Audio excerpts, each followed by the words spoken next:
right, let's go, guys. What is up out there, my people? First things first, I don't know. Have you guys seen it? I know the Discord has seen it. Let me know if that mic is a little too hot. It's the Canon FD's IronGlass. IronGlass is doing a thing now. They've opened it up. They're bringing their services. And at first glance, you might think, wait, this is just about Canon FDs, which is cool. That's amazing. I mean, someone in my Discord even made me aware that, oh, let me click this off real quick. Hold on. And the fan going full blast there. Someone was like, hey, you said in a live stream, that if you could choose one vintage lens set to rehouse, what would it be? And I guess I had, on that particular night, I had said Canon FDs. So this would still be cool, right? This is rad, right? Especially because IronGlass, they built the reputation with the Helios lenses that were used on the Batman and other big films, right? But if we click in here, right, if we go check out, we find something cool in here, which is these are all the lenses that they're accepting. I mean, this is amazing. They even have old Canon rangefinders in here. So those are the really old school Leica thread mount, the screw mount thread. You could send those in. Cook speed Pancros, that would be insane. But I think they're talking about the super vintage Cook speed Pancros. In the beginning, Cook speed Pancros were not used for movies because movies were just like a thing. These used to be for photography, which is even more insane when you start thinking about, Konica, Leica M, this is amazing. Look at this. Even your Mamiya's Minolta Rocors, that's huge because we all know that the Minoltas are a pain in the ass for trying to figure out how to get them to EF mount, let alone a PL mount. This is rad. Olympus, so basically, they're basically accepting any like Schneider Cine Xenons. So again, that's it's weird that they say Schneider Cine Xenon because that makes me think of the Xenons that I had, which were their first full frame Cine lenses, the Schneider Kreuznach Xenons. Did videos on them, but also Schneider, much like Cook, used to make lenses for vintage film. Well, back then it was normal film photography, right? You're talking about like early 1900s, late 1800s. So if you have some of those old lenses laying around, IronGlass will rehouse them for you. Trevor, seen what? Yo, Chris Flores and Trevor are in the house. Guys, if you are in the chat, don't let the normies intimidate you. Get in there, speak your mind, ask your questions. It's open for everybody. Oh, I did change it, though. You do have to be subscribed to the channel. But, come on. Are people that aren't subscribed to me actually watching the live? If so, that's rad. But I would hope that you're not that kind of viewer, right? Like, if you're watching the live, then chances are you probably just should subscribe. Even if you're not a fan, you're still showing up. So, if you were a true hater, you would keep me as close as possible. You got to keep your enemies close, right? So subscribe. Let's see. Chris says, I have their fine modded Russian lenses and they are fantastic. The rehousing is expensive, but probably super worth it. Chris, you have their, you have the true rehoused? You got the real ones? Or are you talking that you just got their mod job? Which ones do you have? Mamiya 645. Yeah, that's what I'm saying. Nikon AI, whatever it is. But here's the thing. Now, this is the real deal, okay? There are, I think there were a few exceptions in here. Look, you can send up to 12 lenses. But there are some things here, right? So first of all, you got to check this out, right? So by filling out the waiting list request, you will lock the standard price at the time of submission. And currently, only $37.50 per lens. And this is if you obviously source the lens yourself. This is something they're doing for guys like me and probably a lot of you that have your lenses already. And then so this is you send the lens to them, and if you get now this is important for a lot. This is good for a lot of reasons, just as it is important for a lot of reasons. So they're basically saying if you do this now, they will lock you in, grandfather you in, so to speak, at $37.50 per lens. Now, look, I should say this. I am no way an affiliate of IronGlass. I've never done any reviews for them. They've never reached out to me. So please don't think that this live is like an ad for them. I don't care about them. I mean, I wish them well, okay? It's not like I'm just an evil person. But what I mean is, like, I don't care. Like I'm not trying to sway you one way or the other. I just thought this is an interesting thing because we have been talking about it on my Discord. So I thought this would be, because guys, there's a couple cool things about this. One, you know, if you got those crazy old lenses, especially if you have some of those really old photography lenses and you love them and you've been trying to figure out, like, how can I get these modded for cinematography? Here it is, $37.50 per lens. That's not a lot of money in the grand scheme of things, right? Especially if you're looking at the glass, right? The glass is where it's at. Right, and this has been like my big thing about well, what about the DCOs? What about what Nisi just dropped at NAB? And all? No, dude, none of those lenses have anything special about them, in my opinion, right? There's a reason why this whole like uptick, like surge of rehousing old ass lenses even came about anyways, right? So like there's a reason for all of this. You can't recreate, even though there is a company called Light Lens Lab, and I've done plenty of videos about that. You know, there is that company in particular, Light Lens Lab, they go above and beyond trying to emulate some old ass lenses, right? So, but it's still not there. It's still not right. And I've done a video on their Noctilucent 51.2 lens. You can go watch that if you haven't seen that yet, but don't leave here quite yet. But so what I'm saying is, though, $37.50 per lens, that is still an insanely good deal. Insanely good deal, right? Who was on here last week when we were looking at Bradford Young's Cine Lenses?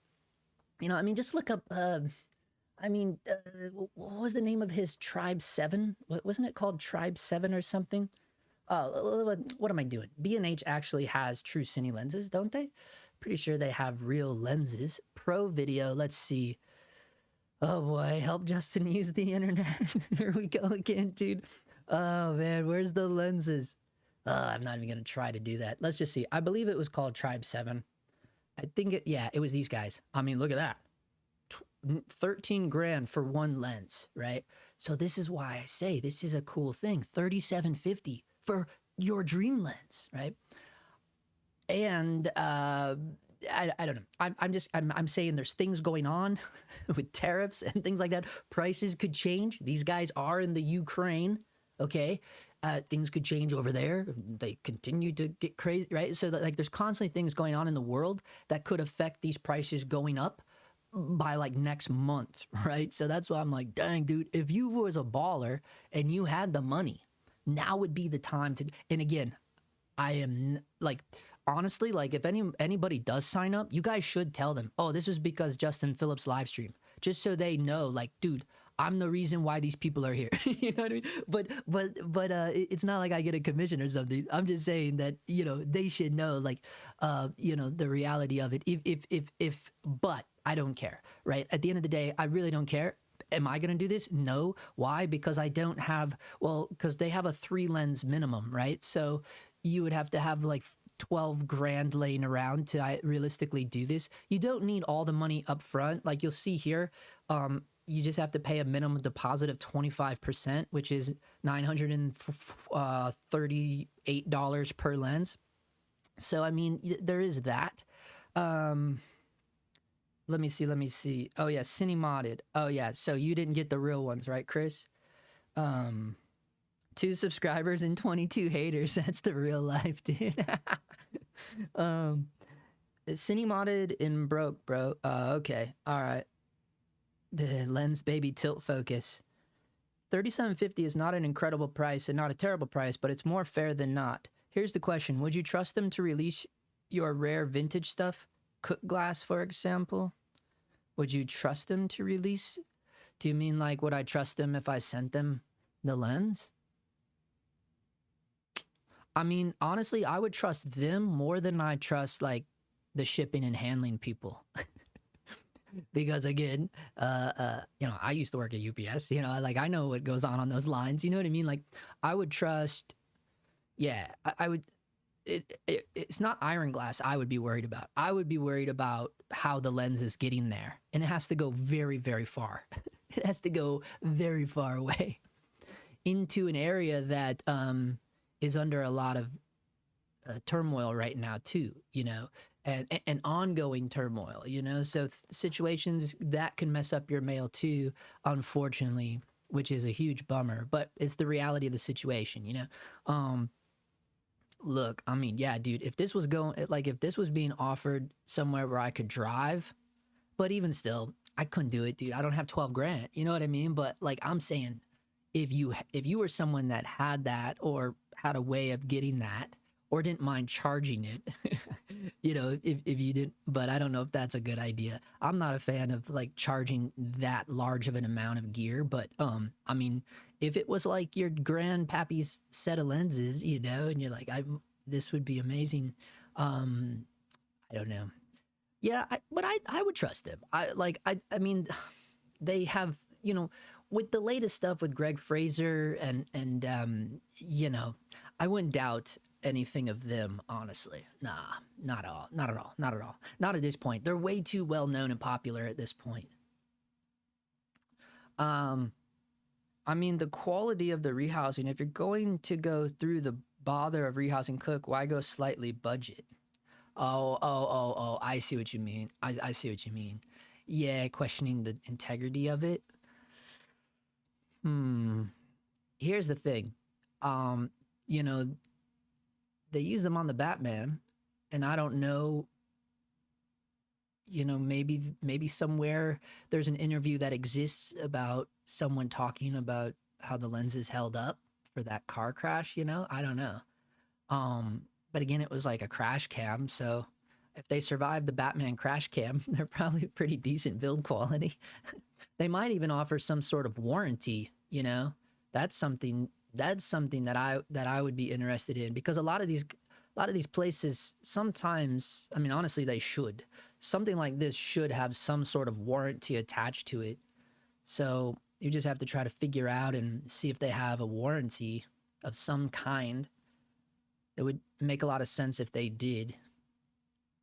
Because there was a company in like Thailand or something like that somewhere, and they were doing rehouse for super cheap too, and they were running ads on Instagram. That's how I found out about it.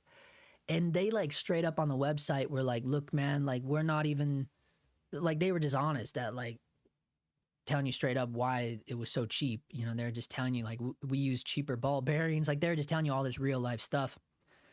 But at the same time, they were offering warranties on the work. What the hell was the name of that company? Let me try to find. Oh man, I wonder what it was. You could probably just do like, I could probably just Google like Rehouse Cine Lenses for cheap or something. Every time I do this down the live, I always think, help Justin use the internet. Let's see. IronGlass is like the #1. See, it's these guys.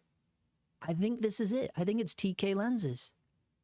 I think so. I think this is the company. Yeah, because they're doing Minoltas, and that's back when I was trying to get the Minoltas rehoused. So yeah, this company, what they used to say on here was hilarious for their About Me page. You'll have to dig around on here and try to find it. It's changed on here quite a bit. I mean, this was a few years back when they were just starting this stuff. Yeah, this website has changed a lot. They may not even have it on here anymore. Which is hopefully good, which means that they started using better products and stuff. But let's just see what they charge anyways. Explore the world of lens rehousing. Here's the pricing right here. Look how cheap it is, dude. See, that's even cheaper yet. Holy cannoli. But notice how, it depends on what kind of lens it is. Look at this. Anamorphic projection scopes, advanced housing, front and rear fine tuning. Wow. That is so cheap. But there are, you know, notice like every little thing is like an add-on, you know? But I mean, that makes sense. Probably, look at this, Iscorama Leica R monoblock anamorphic lens. What the hell? $3,400 to rehouse an Iscorama with a Leica R as a taking lens. What? What? 3,400 for that, $3,395. Wow, now that would be awesome. So basically what they're doing, they're making they're making it one solid lens, is what I'm understanding. So they're basically making their own anamorphic lenses with vintage lenses by attaching them to the Iscorama all in one housing. That's pretty damn cool, man. So see, you could, whew, yeah, interesting. I don't see it on here though, the thing about their warranty thing though, about their, yeah, because everything's advanced now. See, we're a few years in now at this point, but it's probably in here, cancellation and refund policy. A non-refundable deposit constituting 50% of the total order cost is required to initiate any lens rehousing service. Wow. Interesting. Yeah, these guys are dirt cheap, huh? Holy crap, that's crazy. Dirt cheap. Contact Zeiss. Do miss the Contact Zeiss. Check them out though. They look good. They're good looking lenses, you know? I like the way they look. They look pretty decent. I don't like that they have their logo on there though. Their logo is huge. That TK logo, it's like really big and embossed. Look how big it is. TK? It should say JP. Well, I mean, if they're gonna have the logo that big, they should be like, dude, do you want to customize this? Yes. Yes, I would. Let's see. I have been what up, Jason McCam? He's been adapting different medium format lenses to speed boosters. I can't see going the rehousing route yet. Yeah, I mean, it's a lot of money, dude. Like, it's you know, it's for the real ones. You know, again, it's for the real ones. And even here's the thing, like, even if I had 12 grand laying around just to be thrown on whatever, I would still be like, I don't know if that's the thing I would throw it on. You know what I mean? At the end of the day. That's why I say it's for the real ones. The real ones. And when I say that, I don't mean like, what do I mean when I say that? I guess I'm just like thinking like people that are truly dedicated and they're like, no, these are the lenses. These are the only lenses I will ever use. Well, obviously, I mean, not obviously, but I mean, the ones, if you're not renting and you're on a big job, right? But for all your other jobs, you'd be like, this is it. Then I could understand like, okay, yeah, I guess that makes sense then. Or if you're like mad rental, like if you're just, if you love renting stuff, but oh God, I feel like that's such a nightmare on its own too, you know? Let's see, there's a lot of lenses in that list that makes total sense and some that don't. AI, FD, FL, Zeiss contacts, hell yeah. Leica stuff, Cook, for me, no, probably not. Leica stuff, what do you mean? That's the most popular. What are you talking about? The Leica stuff is the most popular stuff. That's what I can guarantee you. You know, a good percentage of their clients will be sending them Leica Rs. You already know that. And the really suave ones will be sending them their Leica Ms. Because Leica, let's see how much Leica charges. We've looked this up before on here, but let's just look it up again. How much is Leica charging for their M08 lenses? Because they don't even try to do a real rehouse on those. It's hilarious. Let's see, what is it? M08. What am I doing? Teach Justin the internet. Please. Yeah, right here. Look how much they charge. $9,500. That's for the 28 mil. Okay. 11.2 for the 21 mil. But look, these lenses are insanely fast. 28 1.4. That's insane, dude. And look though, 67.3 for the whole set. 7 lens bundles. That's why I say, if you already had the Leica M lenses, you would save so, you know, and you would have a true housing. These are still M mount. That's the funniest part about these. These are still M mount. And these get used on tons of movies. Tons of movies. Ferrari. What was the one with the Germans in the house? Zone of Interest. Yeah, dude. Those are just the ones off the top of my little head, you know? These lenses get used a lot. A lot. Yeah, so Leica's gonna be the majority of their customers, bro. You best believe that. John 2001 in the house.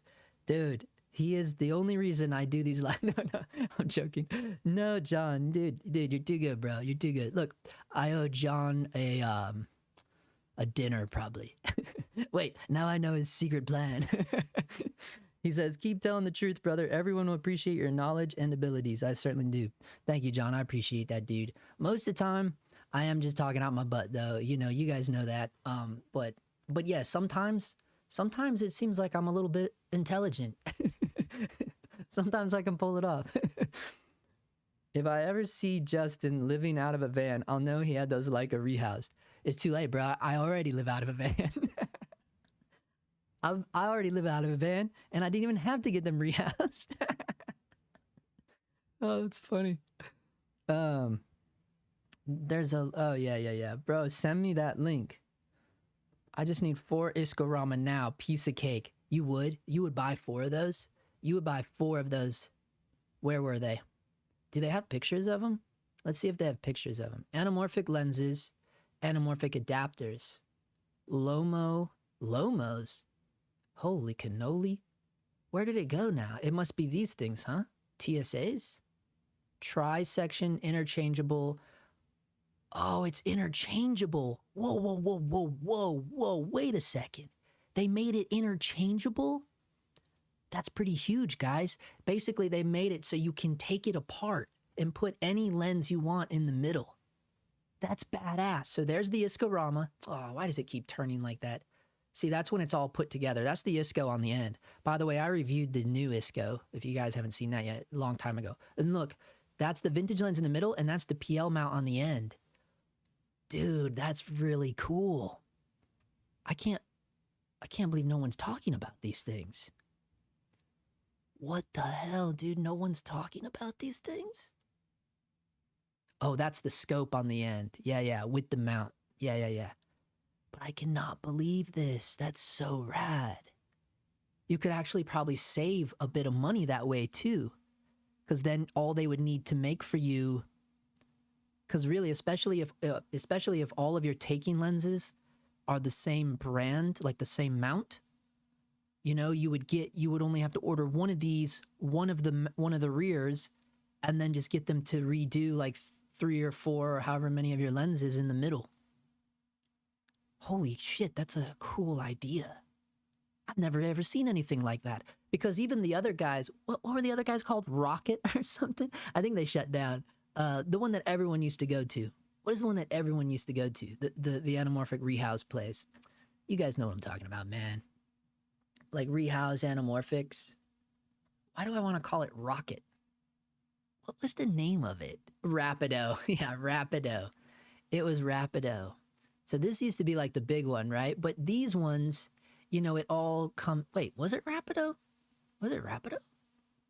Yeah, I think it was... Yeah, it was Rapido. See how theirs look? But from what I remember, you can't really take them apart. Not like how these guys were. That was insane, man. That is such a cool idea. Have you guys seen this? Yeah, dude, that's wild to me. That's not a bad idea. Okay, hold up. What's the breakdown of the price of this? Okay, hold on.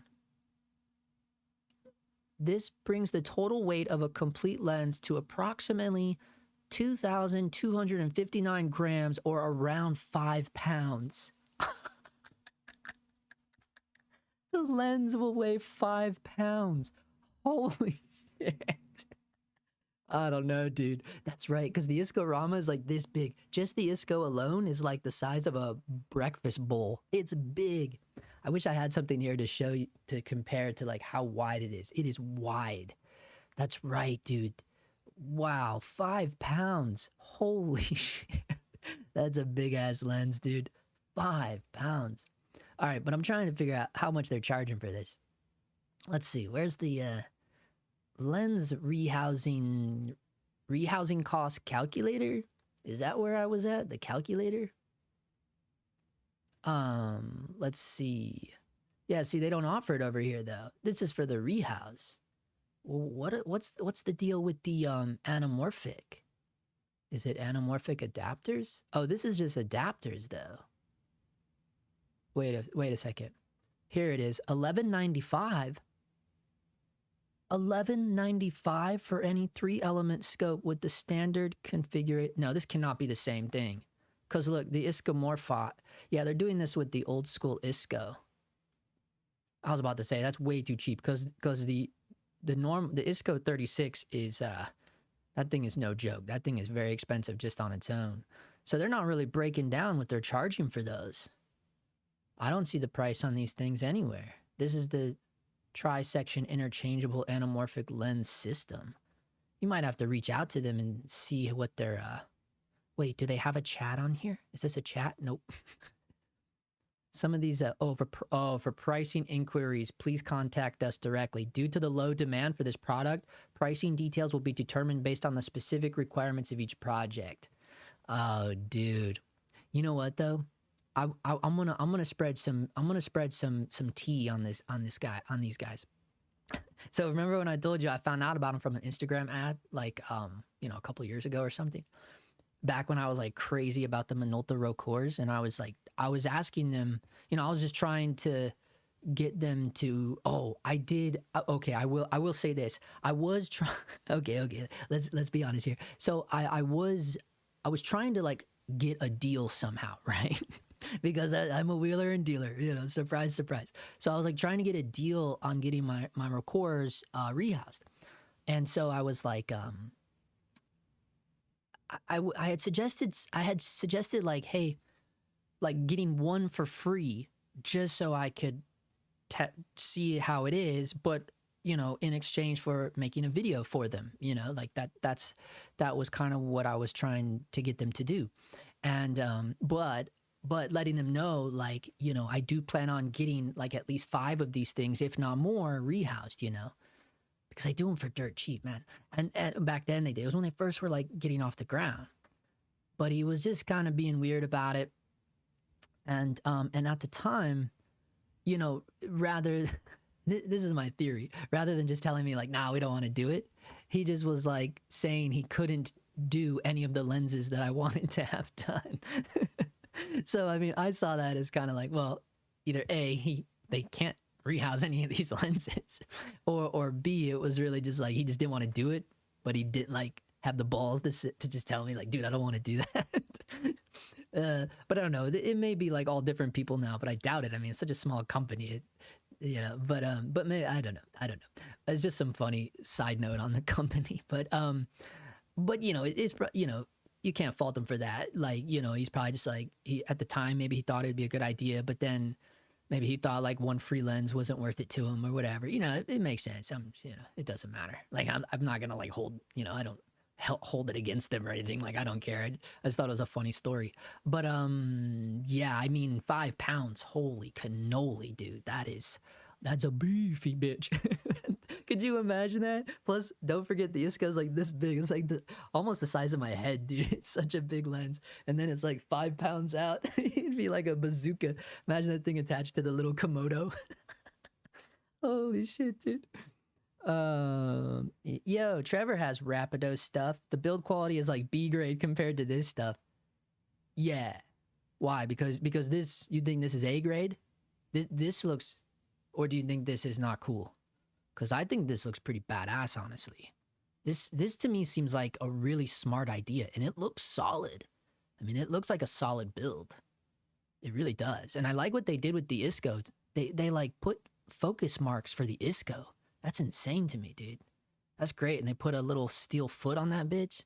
I don't know. £5. I know, that's what I'm saying. If you are living out of the van, it still needs fuel for getting from one shoot to another, so that will get you a few miles down the road. I appreciate you, John. Thank you, sir. Thank you. My hat's off to you, man. Let's see. £5 anamorphic lens on some carbon fiber rails. Yeah, that's the move. Yeah, no, that's not gonna work, bro.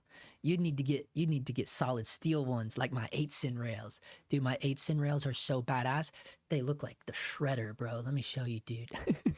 Let me show you. If you guys don't know, I'll show you the rails I have. They're no joke, but they are heavy.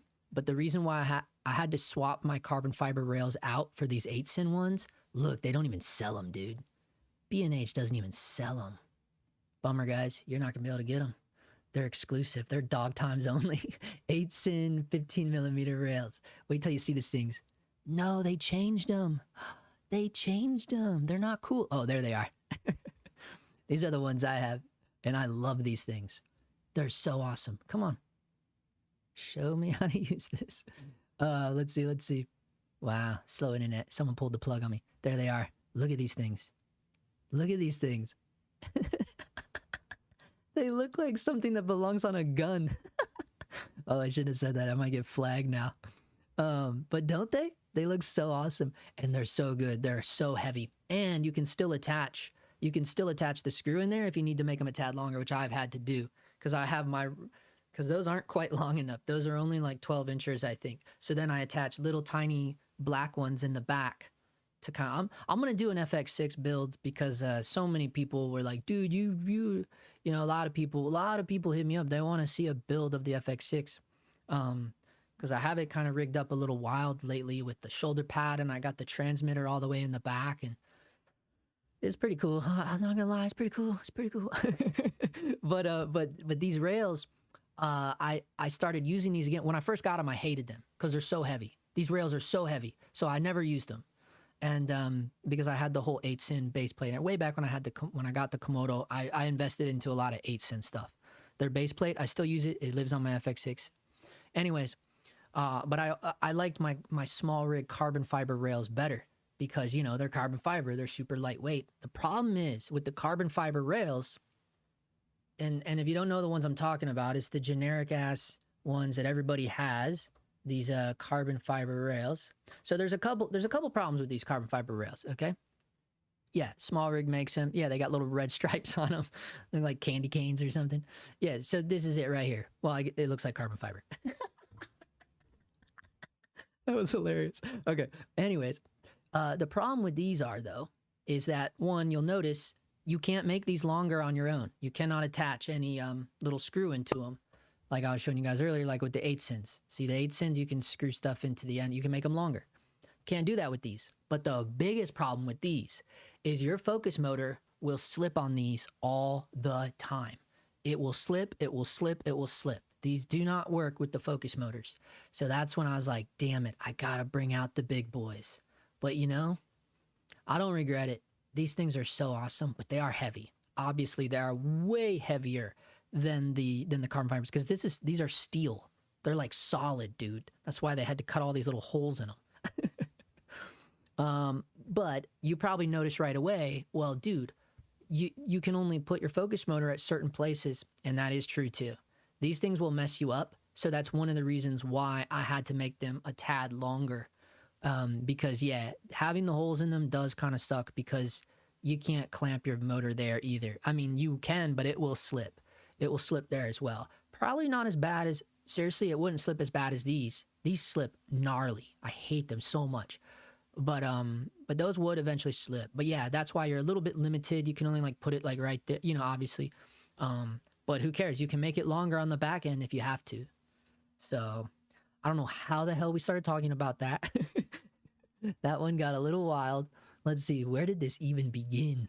Let's go back. Oh yeah, because of the weight. That's right, because he said this would break on the carbon fiber rails. And it would. It probably would snap those off. They probably would. Let's see. Yeah. Oh, yeah. Let's see. It looks like the TK has a front 1.33 times anamorphic adapter on the front. Yeah, it's the ISCO. And a PL mount adapter on the back. Nothing you wouldn't do yourself by just putting a 1.33 anamorphic front adapter on. No, Jason, but I know what you guys are saying. But here's the thing. First of all, you wouldn't get an anamorphic adapter with these focus marks on there. That's not going to happen for you, dude. They put those in. And also, these gears, those may be the native gears, actually, of the ISCO. Those may be the native gears poking out. But what I like about this though is the uniformity, right? So obviously, like if you had like 3 or 4 lenses and you sent them all in to get this done, your middle lenses, they'll all be relatively the same, right? You hope. Yeah, I shouldn't be talking for these guys because I don't know if that's true. But I would hope that if I was sending all 3 of them in, this isn't what I was looking for. What the hell? I'm on the wrong page here. I'm on the wrong page. That was not what I was trying to show you guys. But that lens looked a lot like this though. But that's what I mean. So you send it in. Oh, we were on the right page. That's hilarious, dude. So what happened to the part where it's all apart? It was up here. I'm looking for the picture where it was like 3 different lenses. Oh my God. It's not in here. Isn't this where we were? Yeah, this is where we were. Oh, there it is. There it is. This picture, right? You would hope that the taking lens is exactly the same. But you know what? I see what they're doing. Did you see that? How do you go back? You gotta wait. It's a slideshow. There was a thing in there where it just like, look, it looks like the actual lens is still in there though. Damn. So my idea was wrong. That would be different size for every one. I had this dream that you would send them to them and they would actually do like a mini rehouse. Like they would do a mini rehouse for each little one. So then they would all be the same exact size. But yeah, if they're not doing that, like if it's changing sizes, then yeah, I feel you. What would be the point of that? You could do that yourself. You could do this yourself. You've convinced me. Now that I'm looking at it. Yeah, dude, I could do this myself, bro. That's hilarious. All right, hold up. What is he saying? Yeah, I know. 2x is better. 2 times anamorphic is better. No, I agree.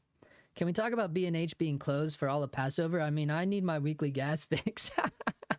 Yeah, dude. Now I gotta go to eBay. Damn Passover. Let's see. What do you think of the Blazars? Oh, man, that's a funny one. Oh, man. I know some YouTubers are pushing them, but I really don't believe their reviews. Yeah. Yeah, I don't believe anything out of their mouths, to tell you the truth. No, dude. No. I'm not impressed by those Blazar lenses. I'm impressed by all the drama around them. But I'm not impressed by the lenses. I'm impressed by the company willing to stay with certain people. But no, I'm not impressed by the lenses. And it's the same thing of what I said earlier. That applies to the anamorphic lenses as well. Because what's that company? What's the other cheap anamorphic company? Oh my God, I'm drawing a blank. They sent me their lens. Oh, it's the oh my God, I'm blank. See, I didn't even care. I never did the video or nothing. What's the name of them though? They're pretty popular. It's not Viltrox. What's the other like famous like cheap anamorphic lens company right now? Damn, I'm drawing a blank on it. I can't remember. That's horrible. Anyways, the point is like, dude, all of these lenses, these like kind of cheap, modern, affordable lenses, there's no character to them. There's no originality to them. There's no story to them. There's no history to them. There's no anything. It's just like, here's this thing we made, you know, and it's like, oh, okay. You know what I mean? And they all just look like cookies to me, you know, like, oh, this cookie has a little bit more sugar on it than this cookie. This cookie is gluten-free, you know what I mean? And it's like, hey, man, where's all like the cool old shit, you know, like, where's the stuff that I can't walk into Walmart and buy, you know? Like, where's that stuff, you know? Like, where's the flea market, man? You know, like, I've always been that type of person, though. It's like, I would much rather go to a flea market than a mall, you know? Because I want to see, like, the weird shit. I want to see, like, the old shit. I want to find, I don't know, that's always been a thing for me, though. And that's probably one of the most Florida things I've ever said. I much prefer a flea market over a mall. But it's true. And I think probably the biggest reason why we loved flea markets so much is because you could just walk around and drink beer all day. That might be the real reason why we went to the flea market every single weekend.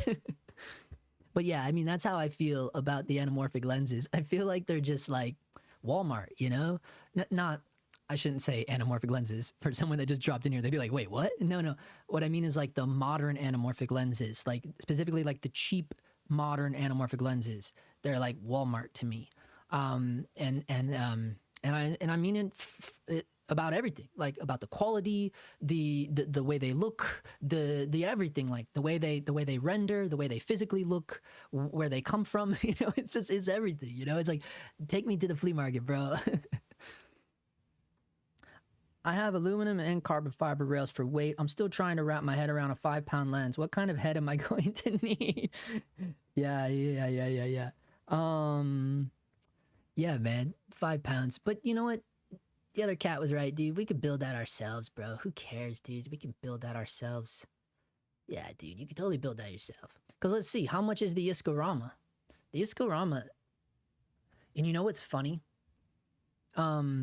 No results. Did I spell it wrong or something? Oh, I did. I left out the C. Now, see, look, this is how it was. When I went and I met with David from Schneider, in the video I did, you know, I did a little review of this. When they first re-released this. Now, if you can get your hands on an old school one of these, the Isco, I'm talking about the Isco, because these are the new ones. Okay, they started redoing these, and I know they're also only 1.5 times, but they used to only sell this. You had to buy the entire set, and these are dual lens. These are dual lens lenses. Okay, and in my video at the end, I was like, that's a really big bummer that you have to like buy the dual lens just to get the Iscorama.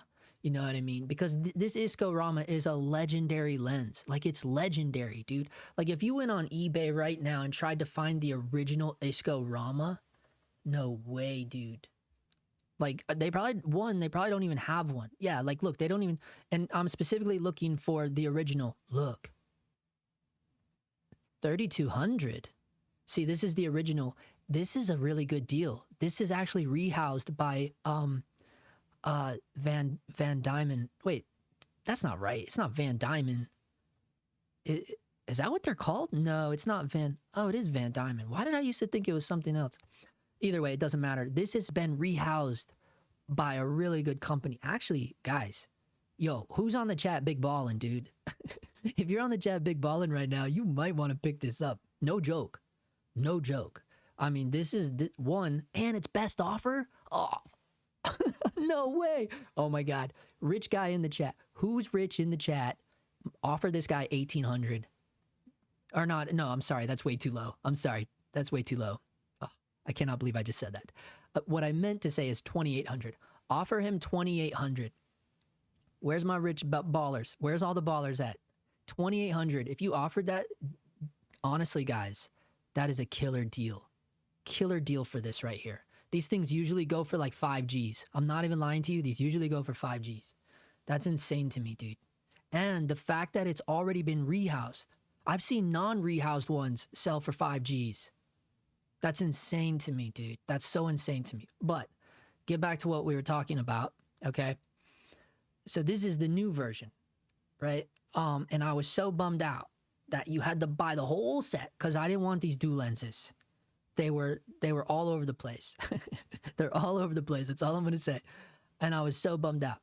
And then they started they split up the set and they finally really made it ISCO for all. Cause notice it's called ISCO for all.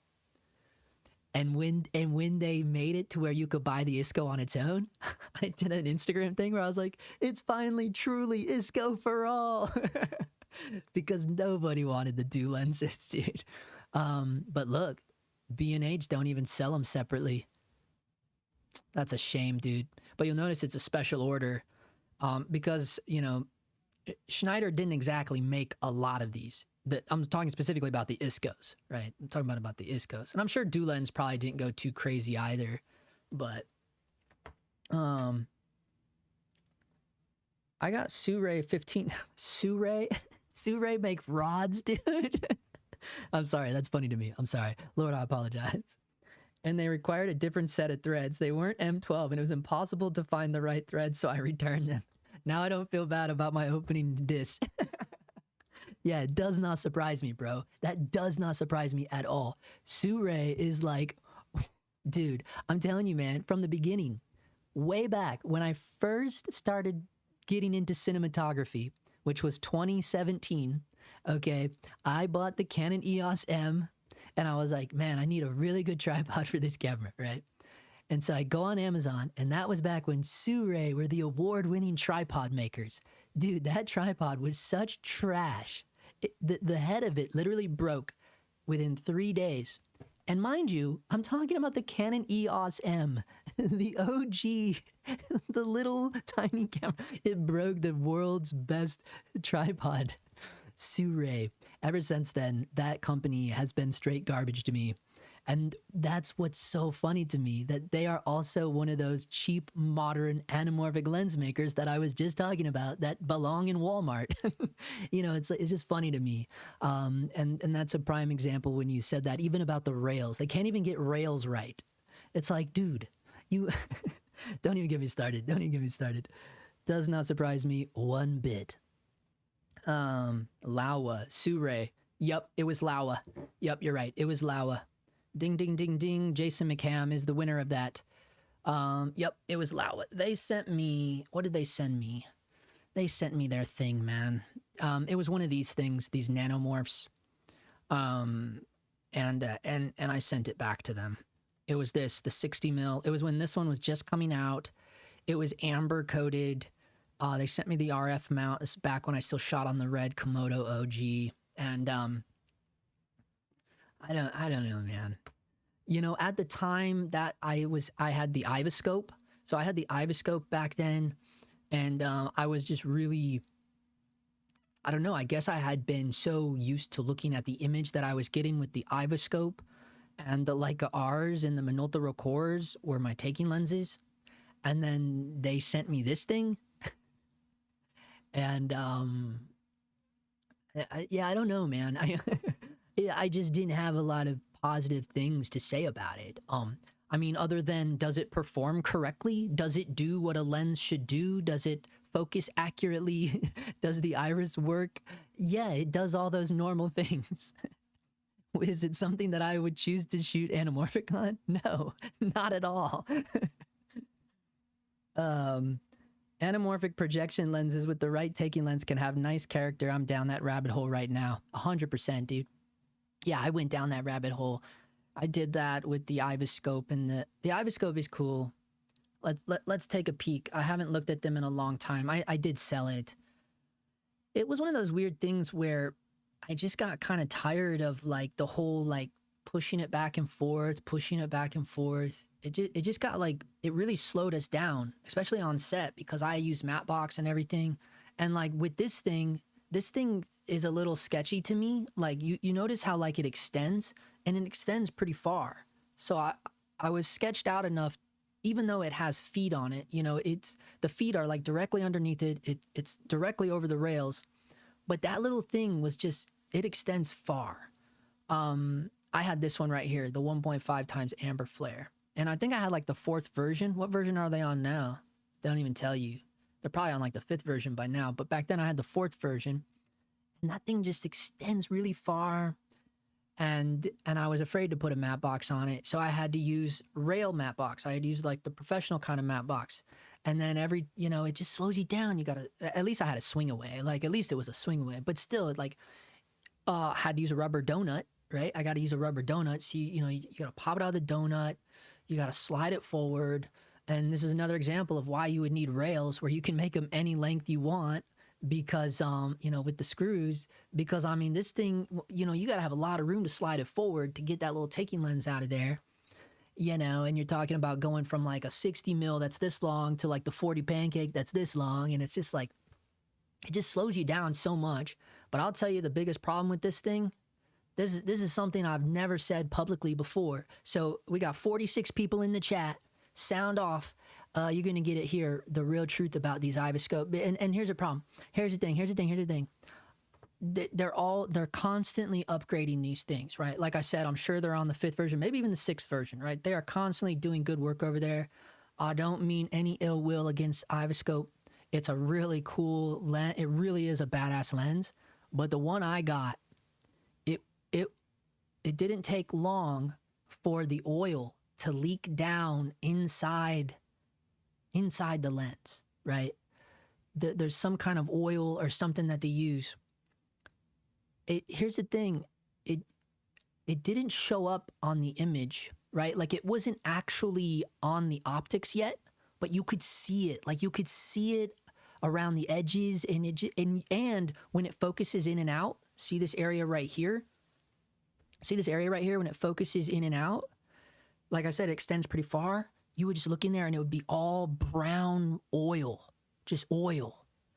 But like a gold oil. And honestly, maybe, was it the amber colored? Like, was it like whatever like they use for the amber coloring? Was it just like going crazy, leaking inside? I don't know. I'm not smart enough to tell you how lenses are made. Certainly not these kind. But there was definitely a lot of oil in there. And then when I contacted them about it, they told me that it was normal. So I was like, damn, that sucks. so I sold it, you know, and I let it go for a pretty fair deal because of, you know, you could see it, you know, and it was like, my fear was eventually that would get on the optics, you know, because it was right there on the out, you know, it was on the inside of the lens. Like when you look at a lens, you know, it was on the inside, but not quite yet on the glass, you know, and that freaked me out, you know. And you're talking, that happened, you know what, I did 3 projects, and by the 3rd project, it started showing up, you know. And it could be because the motors, you know, like I said, we use focus motors. So the focus motor could have been like putting so much torque on that thing that maybe it wrenched something a little loose. I don't know. But when he told me that it was normal, that's when I was like, nah, not for me, bro. Not for me, bro. You can get pre-36 for good prices.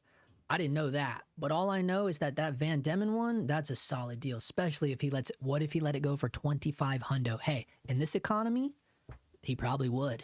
And if you got that for 25 hundo, dude, forget it, dude. That's a solid deal. That's insane to me. Flea market, that is where I sold my 1/2-inch U-Matic 311R. He got 1900, not sure where it went to, but I needed the cash and had 2 new beta recorders to work with instead. But that was 43 years ago. I had to rethink Time Warp. 43 years, bro. Dude, John is an OG, guys. Give it up for John. He is a legend. Legendary John. Yo, Trevor had a custom mount made for his Bolex anamorphic, which is a beautiful scope. Yeah, it is. It really is. You never got into Aivascope. Was it oil or grease? Thank you, Jason. Yes, you're correct. It was oil. It definitely was oil. Wait, did I say oil or grease? What did I say it was? I originally said it was oil, but yeah, it could have been the grease.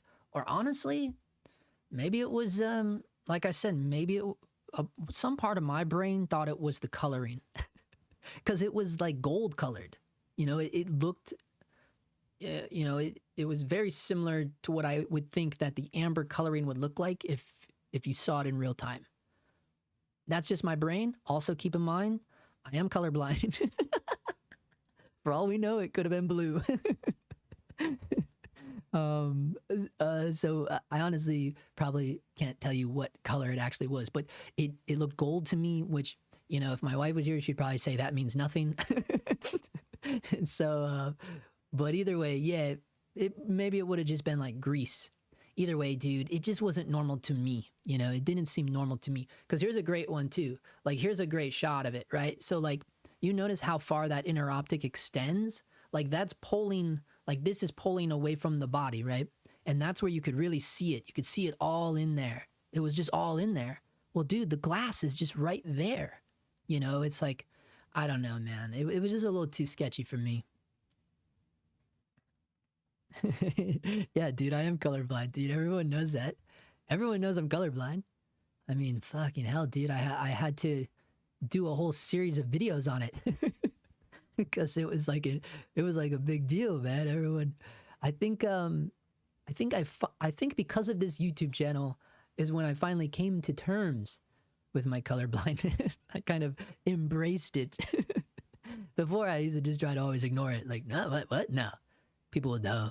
Like my wife, like my friends be like, dude, you don't know your colors or you just can't see them. Like, what's wrong with you?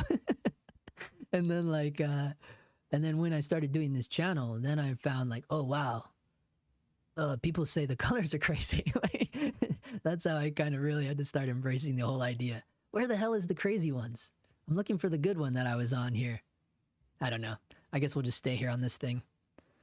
It's not a bad deal. I mean, honestly, someone out there balling again. Offer him 25, man. Go for broke, dude. 25 hundo. Just offer it. Throw the dice, dude. Throw the dice. Justin just hired as the anamorphic flare color advisor on set. I think if you were wearing a cowboy hat while talking about Blazer anamorphic lenses with a copyright-free version of a Creed song playing in the background, you would be the perfect tube reviewer. Creed. Oh, okay. Well, because you brought that up, man, I wish I could. I'm sure you guys all know this. Creed singer. If you just Google Creed singer, man, you will find some amazing videos.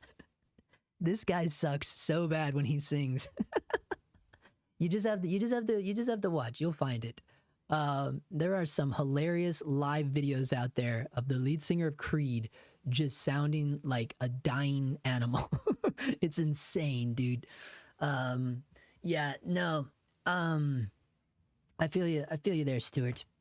And yeah, well, we wish the best to all of our friends, you know. We say, man, you know what? I hope everything works out for you guys, man. You know, that's how you roll there. Yeah, this one I just wasn't that into. Maybe I wish I was just thinking, like, is there something online where it shows the footage?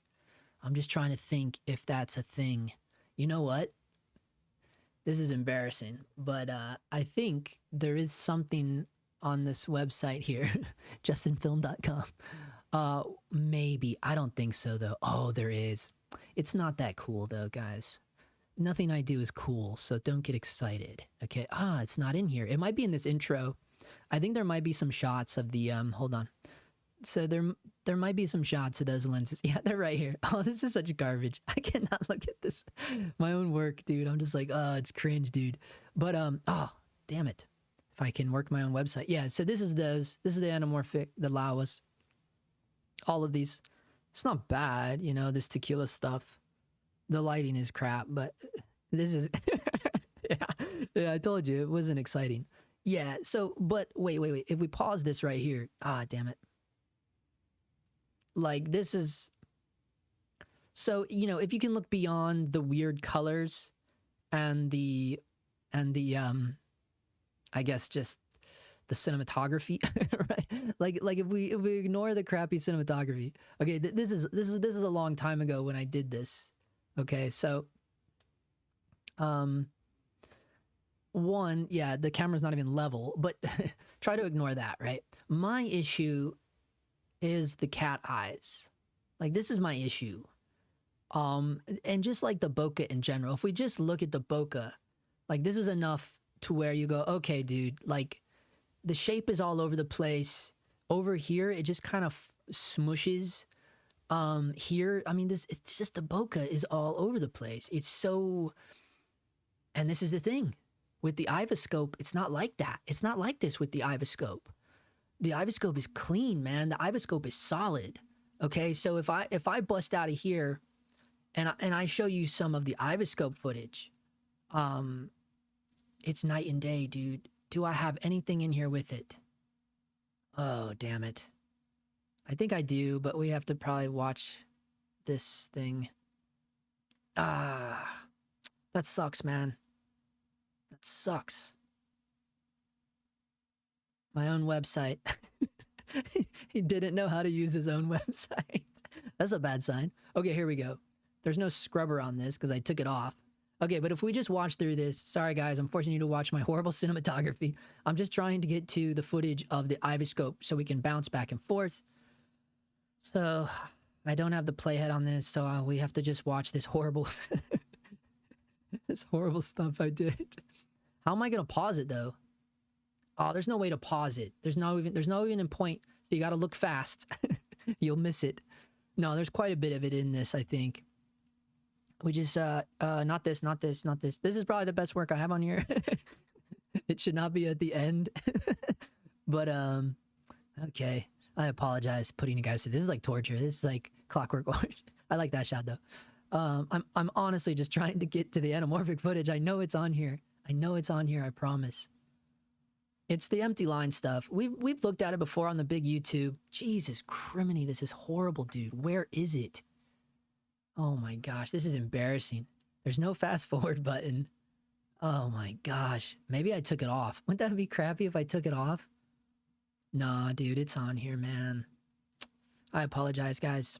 This is just this is old. A lot of this is very old stuff. Don't judge me. Don't judge me. Don't judge me too hard. Don't unsubscribe. You guys knew I sucked anyway, so don't act like you didn't know that I sucked. Here it is. This is the Aivascope. This is the Aivascope. I told you. Look at this. God dang it, I wish that I could pause it. Look at this. Okay, it was in there very, very quick. Oh, you know where I can control it at? My old website. My old website. I think I have screen grabs of it, so it's even better yet. Yes, I have screen grabs of it. Yes. Whoa, the whole video's on here. Oh my god, that's hilarious. I put the whole video on here. So if you wanted to go watch this short film that we did, I just shot it. But look at the Aivascope. Look at, guys. Look at the Aivascope. To me, it's just a gorgeous lens, dude. Okay? This is with the, what lens is this? The Leica R 60mm macro. Obviously without the macro tube. But even without the macro tube, it's still a 1:2. And that's actually good for anamorphic, if you guys know. You don't have to do diopters as much, you know. I mean, I just love it, man. I just love the way look at this guy. Look at you know, like these shots are beautiful, man. And I know a lot of it has to do with the location too, but just look at the bokeh. Like he's just like swimming. He's pretty soft here though. By the way, guys, you want some real tea, dude? This shot right here, the editor, you're not going to believe this. The editor took this shot, and as you can see, it made it in the final cut. I shit you not, guys. In the raw cut of this take, this isn't even a take. My camera is just hanging from the easy rig, and you can hear me. You can hear me on the Komodo's mic talking to the director. And that's the shot this dude put in the thing. I was like, dude, what are you doing with your life? So that's probably why a lot of it is soft. And I know that because I color graded this. And as much as I fought to get the director to let me swap it out, it was like, no, like I don't know. And maybe I did swap it out because this doesn't look as gnarly as the one that was in here, to be honest with you. So I might have just swapped it out. But yeah, you can see, just look at I mean, this is the way, you know? So that's why I say, guys, like, you can't go with that lens and then, you know, get offered something like this, you know, and think like, you know, no. That's why I say there is, as bad as the DIY setups suck, there is some magic to it. There really is. I do believe that. Unless you can afford to rent the real ones, you know, like real anamorphic lenses. Well, now you're talking. You get on that big Apple money, you know. No.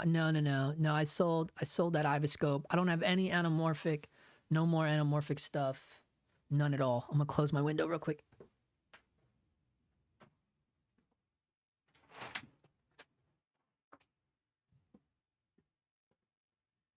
Nick Cage, everybody. But that's the main thing. Like, I always get weirded out when the window's open.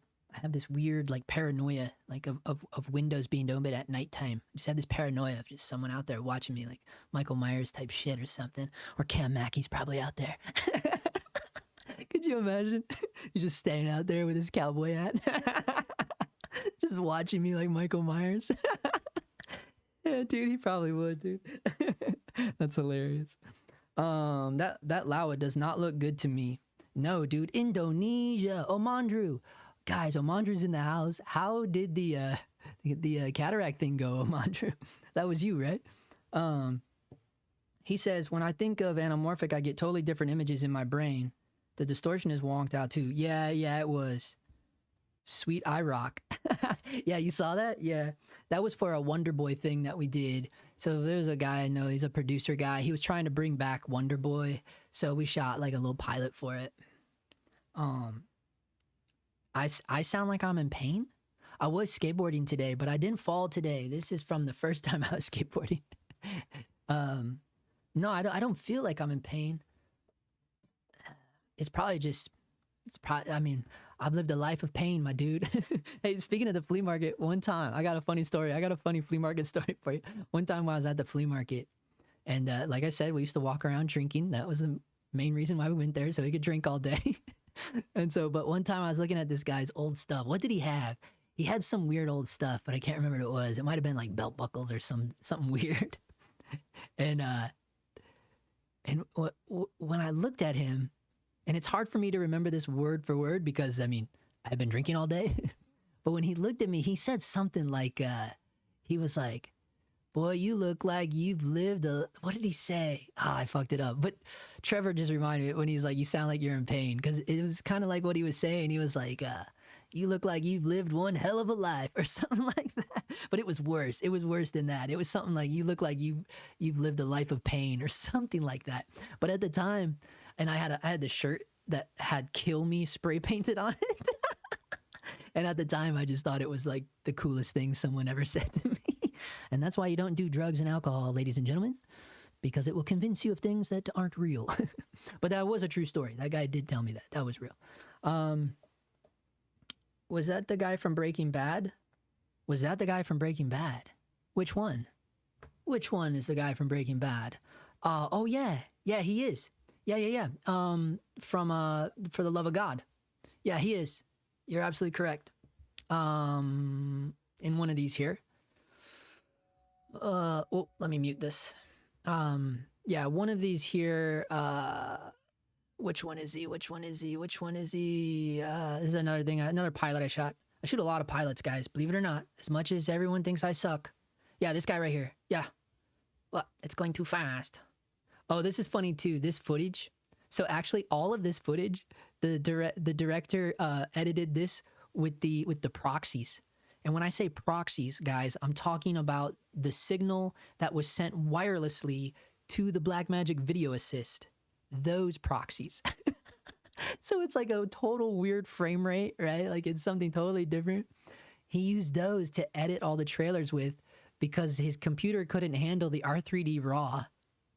And I was like, dude, and I tried to have I always try to have conversations about people with this where it's like, guys, we need to have a conversation about what you plan to edit this with, right? Because like I said, you guys know I work in the low budget narrative world. And I just told you, I've shot a lot of pilots. I help people make a lot of movies, narrative stuff, right? So I always have to have these conversations because like, I know these guys are just going to try to edit themselves or they're going to try to get their cousin to edit it or whatever the case may be, you know? And like, I always try to let them know, like, look, this R3D RAW is not what you're used to working with, right? It's not your codec out of your phone, you know? It's like, this is real shit now. And I would always warn them. And man, I can tell you, I would have a roll of nickels right now if I got a nickel for every time someone said, no, it's fine. Yeah, my computer can handle it. And then it never works out for them. I would have a roll of nickels, dude. That's how many times people have not listened to me.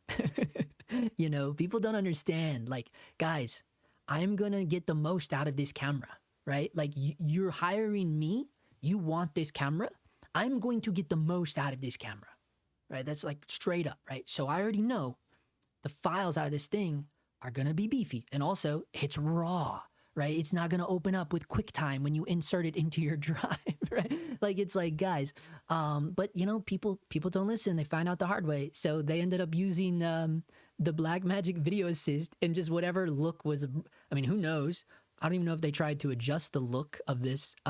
So yeah, this is like, in terms of the grade, it's definitely all over the place. You know, again, they're just taking the wireless proxies. And then why do I say they're wireless proxies? Because they're being sent wirelessly across the freaking thing, dude. I should probably just let this loop while I look at the comments. Here, we'll start at the top because actually this would have been a really fun show, but it's just a pilot. You know, you shoot for the moon when you're doing those kinds of things. Um, looks like a painting in the background. Yeah, I know, dude. I know those Aivascopes are no joke, man. And especially because it's because of the pop, like the foreground pop, the way it like pulls them away, is just too good, dude. I feel like the lenses are just okay, but nothing that would have character or something we're talking about. The cheaper anamorphic set is. Yeah, 100%, dude. If it went well, thank you. It was me. Oh, good deal. All right, so he's got good eyes now. That's amazing, dude. That's awesome, dude. My minus 13 is now gone. Your minus 13. Oh, so you got your eyes fixed. What'd you do? You got laser surgery or something? Minus 13. Holy cannoli. That's badass, dude. Neck tack guy. Oh, the neck tack guy. Yes, you're right. That was the guy from Breaking Bad. This guy, the guy I thought it was, he's the other one, Better Call Saul. So this guy was from Better Call Saul. And yes, you're right. The guy that opens the door, the shaved head guy, he is from Breaking Bad. Yeah, dude, where was that at? Which one was he in? This is a different one too. Oh, yeah, so he cut all these different trailers. Actually, I really like this one. That guy right there, that guy, right? You're talking about that dude right there. Yeah, that dude is, yeah, he was in Breaking Bad. Funny story too. I've been Aaron Paul's photo double of quite a few times, actually. Not on Breaking Bad, though. I never got to work on Breaking Bad with him, but I worked on a movie with him and then a couple commercials with him. Just his photo double. It's just nothing exciting. Because we actually have the exact same build.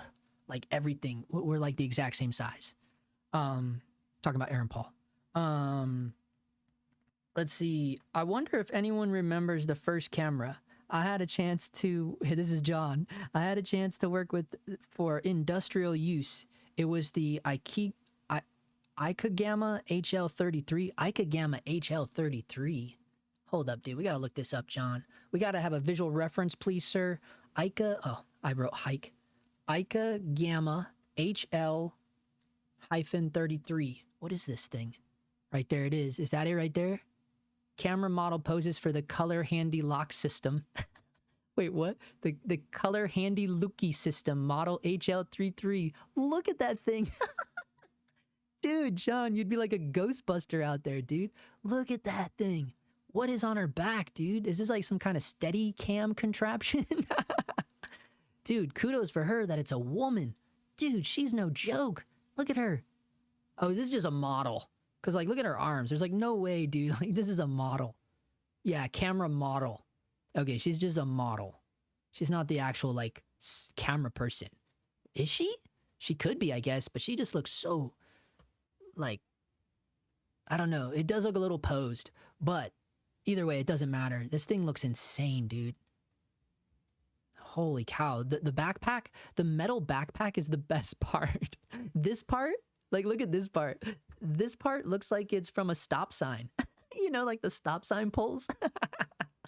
Holy cow, that thing is insane, dude. What is that? Is that the mags? Like, is that the was this film? Is that the film mag? Like, is this a film? This is not a film camera, is it? Worked with the Sony Beta decks. Okay, that's what's on her back. The Sony Beta deck is on her back.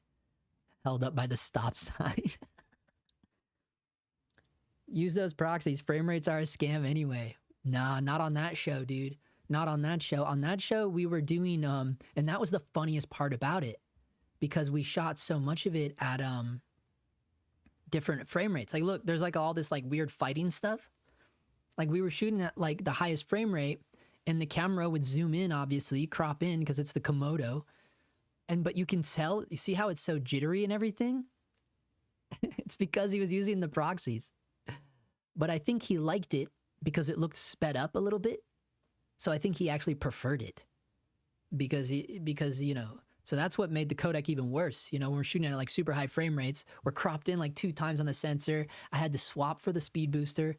I'm like, dude, if I would have known you were going to do all that, I wouldn't even bothered like shooting in higher frame rates. But although you still wouldn't get it on the video assist, right? So he kind of liked that jitteriness of it. But it's really just because he couldn't, they couldn't edit it. You know, like they didn't have a way to edit it. So that's really why they use the proxies. And I knew immediately too. And it was so funny because this was a duo on this, and like they sent it to me, and like I said it immediately. Like my eye noticed immediately, like, oh, you guys use the proxies on this. And he was like, you could tell that? I'm like, yeah, dude. And then the other guy was like, oh yeah, I knew you were gonna know. It's just funny that you would think like the camera guy wouldn't notice that he used the proxies. Dude, don't want to date myself. I used to cut 3/4 tape for fun when I was a kid. That was the recorder on the 100-pound power pack. Wait, that thing is 100 pounds? Probably because they built it out of old stop signs. Maybe that was their first red flag. Let's not build this thing out of old stop signs. 100 pounds. Holy shit, dude. Could you imagine carrying that thing around all day? Good God, dude. CBS is using these? Good God, dude. Look at that thing. The camera, I mean, I feel like cameras still look like that. But this thing, this is an atrocity. This looks like a briefcase that you buy from Harbor Freight strapped to some old stop sign poles. Oh, man. It looks like something from a Star Trek movie. I know, dude. Star Trek meets Ghostbusters from 1975. Videotape recorder. That looks MacGyvered AF. That camera is strapped to her back with a seatbelt. No, dude, it's not a seatbelt. It's like leftover straps from Universal Studios. From the rides. From the rides at Disneyland. And your dad's old belt. Your dad's old military belt. And the seatbelt from the ride at Disneyland. Magic Mountain. Yeah, we got all this old shit at CBS lying around here. Oh, it's almost ready. Ah, damn, we just need we need something to connect it all with. Go get that stop sign out of the parking lot. Rip the pole off, bring it back, get the gaff tape on it. That's straight up gaff tape. This is probably the prototype. This is probably the prototype, guys. Everything we're saying is probably 100% accurate. This is the prototype. Oh, man. Justin, sorry, Udabit, just because what's the cinematography pay rankings across different genres like in the US? Can you pay off like an Arri Alexa with one job, for example? For me? That's laughable, dude. No, dude. I could not on my jobs. No, dude. No, dude. No. I would have to be working a lot more than I am to justify a camera price. Certainly an Arri Alexa. Well, I don't know. Which one are you talking about? Now you got me curious. Obviously, I'm not going to buy it new because I'm a flea market guy. But let's just take a peek here and see what's going on in LA. Also, somebody give me a time code. I don't know how long we've been going for. Oh, an hour and 18. Oh, we're good, dude. We're good, dude. Let's see. So which one are you talking about here, oh Mondrew? I mean, which one would you like, dude? Since you balling like that, bro. Getting your he's got his laser surgery. Now he's like, oh, I need a new camera. He's like, I got perfect 20/20 vision. I'm ready to go shoot something. That's amazing, dude. Yeah, man. I mean, dude, which one? I mean, it's up to you, bro. It's your heart's desire. Which one would I get? Shit, dude. I mean, which one would I get, actually? I honestly, I would want a mini. Look how much you'd have to pay for a mini. 25 G's. 25 G's. Let's get to the bottom of this, though. Let's see what everybody is offering. Let's be fair here. Let's be fair. Arri Alexa, look at 13 G's. 13 G's! No way. Is that real? Hold on. Look at this. 9,000 hours. 9,090. Oh, I'm sorry. Almost 10,000. Almost 10,000 hours. But he's got the Arri Raw license. Hold on. Okay, this is what you do. You go, what year was Alexa Mini released, right? That first we need to remind ourselves of that, okay? So 2015. Okay, so that camera is 10 years old, okay? 10 years old. 10 years old at 9,800 hours. Let's see. Calculator, please. Let's see, 9,800 divided by 10. So that's 980 hours per year. Okay. So then you figure there's a normal full day for most people is 12 hours in the indie world anyways. So you go, okay, 980 days, there's 980 hours a year. What if you were to divide that? I'm trying to think of how to make sense of this. What if we divide it by 12? Would that be right, guys? Would that be the right move? Divide it by 12. So that's 81 hours. No, that's wrong. That's wrong. No. That's not what I want to do. Okay. 980 hours a year. Okay. And then you figure, actually, let's do this. This is all dumb. I'm doing this so wrong, guys. Let's do this. Let's do 9,800 divided by 12, right? Because there's usually 12 hours a day. Right there. There you go. So, right, correct me if I'm wrong, guys, but that means that 9,800 hours, that means that 9,800 hours would be 816 days on set, roughly. And I got that number because I divided 12 by 9,800, so that gives you 816.666666666. Oh, we're all cursed. No! It turns into an A24 movie. He said 66666. No, but I'm pretty sure that's how to do it, right? You divide 9,800 hours by 12 because 12-hour workdays. That would give you 816 days on set. So that thing has been on set for 1,816 days. That's a lot of days on set. You know, that is a lot of days on set. If you were to divide that by 300, how many days in a year? 352? I don't even know. So that's roughly about 2.5. That's like just a little over 2 years this thing has been on. Like, imagine turning a camera on and just letting it be on for like 2 years. I'm not saying that that's literally what they did, but that's the equivalent of how many hours is on it. You know, 2 years worth of runtime. I don't know. I don't know if that's good or bad, honestly. And maybe John, some of the legends in the chat can let us know, is that good or bad? 9,800 hours for 10 years, which averages to, what was it, like 800 something hours a year or something like that. But I like to look at it at the how many days on set, and that's a lot of days on set. 816 days on set, 13 G's. Here's the reality of it, though. Me with how the jobs that I do and my income, if I really wanted to, if I really wanted to, this would be within my budget, right? But I wouldn't do it. I just wouldn't do it for a lot of reasons. The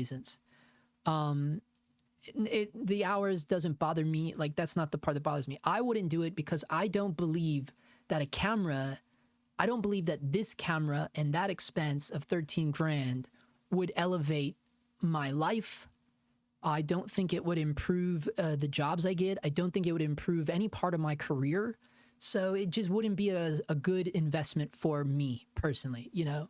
Like, I'm not so in love with any of these cameras, any of them. And it's nothing against the GOAT here. There's nothing against the GOAT. It's just the reality of it. Like, you know, I am the type of dude, to me, 13,000 is a significant amount of money. You know what I mean? To where I would be like, nah, I don't care. I don't care if I could buy this right now. I'm not going to, you know, like, I just wouldn't. Because I honestly know, I know for a fact that it wouldn't improve any part of my life or career whatsoever. The most it would do for me, and this is very specific for me because I have this YouTube channel, the most it would do for me to make a bunch of like clickbait bullshit videos about it, honestly. And you guys would get to see a bunch of like shitty short films that I shoot with it. You know, like, that's the reality of it, you know? So yeah, it just wouldn't benefit me at all. So I know that was like a really long-winded answer to your question, Omandru, but yeah, I mean, with my income, yeah, I could buy this thing. Do I want to? Hell no. Yeah, that would probably be the most affordable area. 100% 13 G's. What is this? That rig is from Law and Order SVU. What rig? Are you being serious right now? Are you in LA, dude? FX9 eBay seller accepted my $4,100 offer. YouTube shill gods, please bless me in the name of this Squarespace. Let it be true and not a scam. Oh, is it down already? It's probably already down, isn't it? I wanted to go look at what you just bought. I mean, it's fairly fresh, so it'll probably still be on there. Let's see. Sony FX9, you just bought this, dude. How much did you get it for? You offered him. Oh, and he accepted it. Was it this one? No, it would be ended. Is there a way to look at ended things if you didn't already favorite them? Teach Justin how to use the internet. What if that became a thing? Like every 10 minutes there was like a voice, like an AI voice that came on. Bing! Teach Justin how to use the internet. And then you guys would all have to type in and tell me what to do. It's happening again. Bing! Please teach Justin how to use the internet. Oh, you gotta do this. Click this. I want to know which one it was now, dude. Which one was it? Tell me if it's on here. You'd have to tell me which one it is. I thought there was a way to search ended auctions. There used to be a way. And now I don't know how to do it. But maybe you can only do it if you were already previously watching that item, which I think is true, honestly. I think you can only, yeah, because see, you used to go down here and look at ended. It's not in there no more, though. Bummer, dude. I wanted to know the kit you bought. Dude, am I the only one who thinks the FX3 handle is a little overrated? Makes adding a monitor awkward, doesn't actually sound so great, and prevents easy setup switches like handheld to gimbal. Chris Flores, bro, you are late on the train to that one, dude. You never saw that on your research? You never saw anything on your research about the Sony FX3 handle? Dude, I never even researched an FX3, and I knew all the people's complaints about this handle. You had to. I cannot believe you never stumbled across anything about this handle. Yeah, dude, from the word on the street is this handle is crap. The biggest complaint about the handle, beyond like the build quality or whatever, the biggest complaint about it is apparently the preamps aren't all that great either. Some people reported like a whistling sound. Yeah, I can't believe you didn't come across that, bro. That's insane to me. Yeah, John says, congrats, Lens of Wyant. Yeah, dude, that's wild, man. The ROI wouldn't be worth the $13K investment. Yeah, I get that. Yeah, 100%.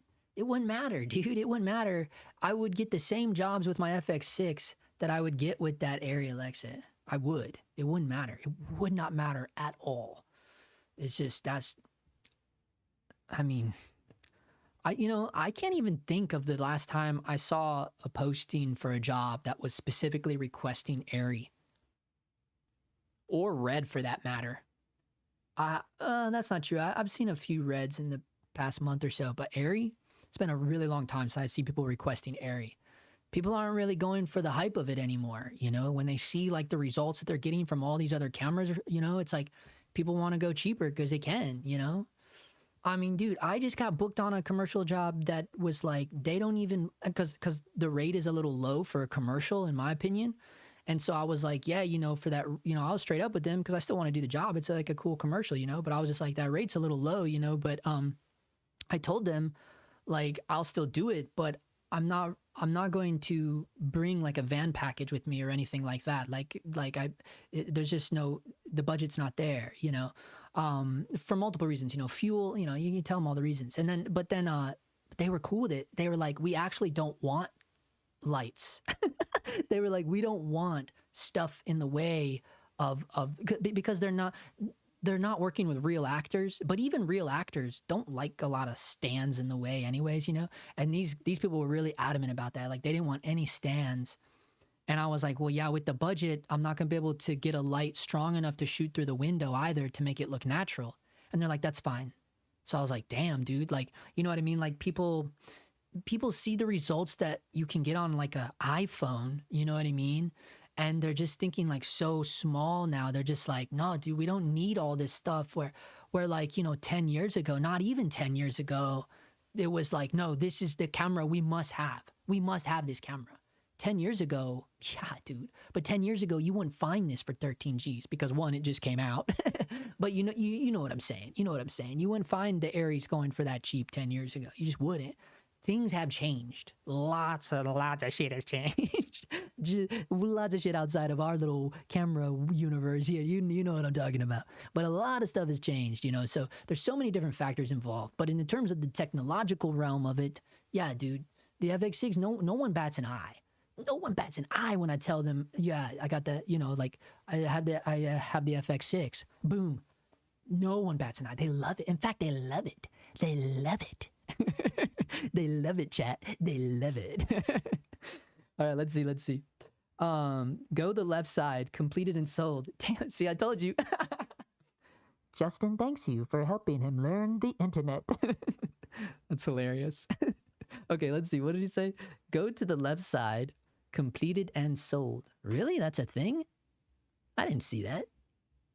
Completed and sold. Where do you see that at? Oh, completed items. Oh my God, dude. That was so obvious. That was so obvious. This one right here? Is this the one you just got, bro? This is it, ain't it? Wait, which one was it? Oh, there's two of them. Dude, which one was it? You got to tell us which one it was. Oh, I thought he's a red guy. Okay. Who? Me? Let's see. Advanced option. Yeah. Oh, gotcha. Yeah, that's nice, Cam. Yeah, I avoided anything Sony for years and shot Lumix, but here I am catching up to 2021. No, we know your story, Chris. We know your story. We were there the whole journey. You let us know the whole journey of the camera you were deciding on, bro. Let's see. FX9 gets requested all the time. It gets requested? Yeah, see? And you know what else? You know who else talked about Sony getting requested all the time? Ben Affleck. There is a video out there, guys, in the realm. There's a video going around, and I shared it in one of my videos. What video was it where I shared it? I'd shared a beginning of it where Ben Affleck drives a DP around in a car, and they're like driving around Hollywood. But they go to Sony studios first, and they get the Burano. And while they're driving around in the car, Ben tells the DP that he's driving around, he tells him, like, yeah, like every studio I've talked to, they're all either using Sony or the rental houses need more Sonys. Like, they don't have enough Sonys to supply the studios, is what Ben Affleck was telling the DP. And I'm like, what the hell, dude?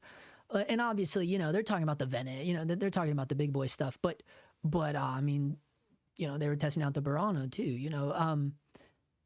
And he did mention, like, even getting the smaller ones, using the smaller ones, you know, and you know what they're talking about. Like, so it's, yeah, it's nutty, man. Like, the Sonys have, like, dominated. They've dominated everything. And who knew you could start out making VCRs? And one day you become the kings of Hollywood. But, you know, Sony studios, like the studio, like Hollywood studios, like Sony's studios have been there for a very, very long time. They've been in, they're in Culver City, right? Sony Studios is in Culver City. They've been there for years, guys. Oh, look at me, Culver City. Let's see, where is Sony Studios? I think it's in Culver City. Is it Culver City? Yeah, of course it is. Yeah, dude. So they've been dominating for a long time, like, right? But now that they have figured out how to, like, tap into the actual tech that's being used, and they've been, like, I mean, they've been using the tech for a long time. Don't get it twisted. I know that too. But what I'm saying is, like, the fact that they're able to compete with, like, Arri and the big boys, you know, like, that's like, wow, dude. Like, that's crazy to me. That's crazy to me, you know, to surpass German engineering. Wow. I couldn't even maintain the joke. But you know what I'm saying. Let's see. Is that a $1 million eBay listing? What? Where? 1 million? We missed that one. Trevor's getting high over there. He's seeing zeros that aren't there. Yeah, dude, Apple shoots lots of their ads using iPhones. Yeah, they have to. That's part of the marketing. That's also why they chose to shoot 28 years later on an iPhone as well, because it's called marketing. You know, we've talked about that before. You know, you don't put some huge crazy lens on the front of your camera just because, you know, have you guys seen that? Do you know what I'm talking about? Did we already Google that? Have you seen that yet? Behind the scenes, I did a whole video about this. It's only 3 minutes long. I highly encourage you to check it out. You'll have to let me know if the audio just popped because I just accidentally hit the XLR. But check this out, guys. If you haven't seen this, this is so ridiculous. Yeah, this is it right here. This is the photo right here. It's Facebook. Look at this. That's the phone in the cage, and they got this huge lens attached to it. This is when I was just like, this is clearly marketing gimmick bullshit, right? If you want to see a real movie that was actually shot on iPhone 3 iPhone 5s, by the way, okay? With no big cool lenses attached, just literally the lenses in the iPhone. We already did this. I think we already did this in the past, but we're doing it again, so I apologize. Obviously, I'm a big fan, not of the movie, but of the creator, right? I love indie filmmakers. I love it. This is shot. This is a real iPhone movie, right? And as you can tell. But that's the difference between actually shooting on an iPhone for the sake of we have to shoot on an iPhone, right, for whatever reason, versus like the other thing we were just looking at.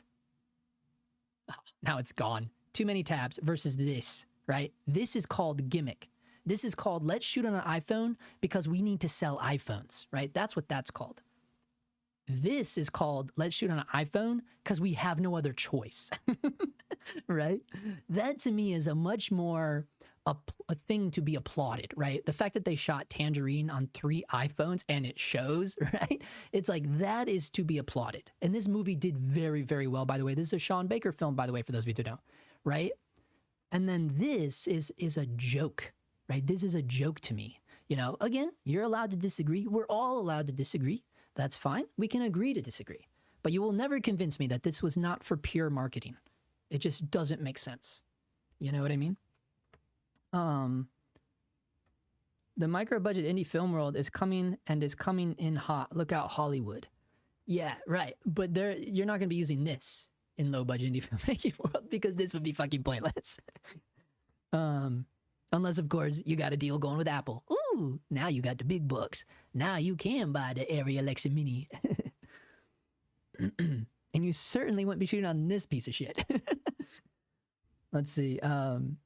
How is Red perceived now? Uh-oh, he's going to get me going. How is Red perceived now? Are folks for really preferring FX6 or Sony for mostly everything now? Oh, yeah, I already answered that.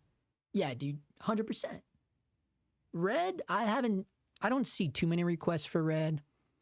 Certainly not like what I used to. Certainly not like what I used to. There were jobs that I got back in 2020 specifically because I had the Red. And when they said, like, this Komodo is made for people to enter the Red ecosystem, they were not lying about that. That is 100% true, you know, because it was me. It was a way for me to enter into bigger jobs, bigger professional, quote-unquote professional camera. You know, it was true of me. I was a part of that poster. You know what I mean? Poster boys, like poster child or whatever they call it. Like, that was me, you know? It worked.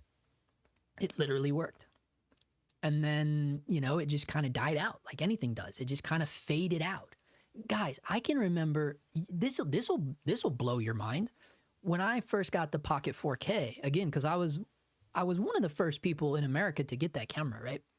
There were jobs I did because there were people looking for that camera, right? So that's all hype. You know, that's hype.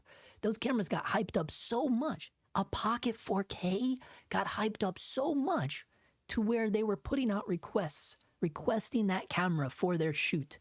Now that is some crazy wacky shit, right? Like if you really think about it. But that happened to me. It happened to me. So you can understand why, you know, after going through those phases, both with the Pocket 4K and the Red Komodo, why I was convinced for so long that yes, the camera brand, the camera itself matters, right? Like I was convinced because the proof was in the pudding, dude. It literally happened to me twice. And when I say twice, I mean just with 2 different cameras. But it happened way more than 2 times total that those cameras were requested of me. 100%. 100%, not even joking about that. Happened with 2 different cameras, multiple times on both cameras. Got the job because of the camera. And I was just 100% convinced, like, dude, it is the camera. The camera matters. The tools matter. I was convinced. And then something happened where I guess it just started like dying out. Like, but a lot of like everything changed, right? The world changed so much. I don't have to tell you. You know, you're talking about in 2020 when the Komodo came out, right? So much happened and changed. So much happened and changed to our industry, right?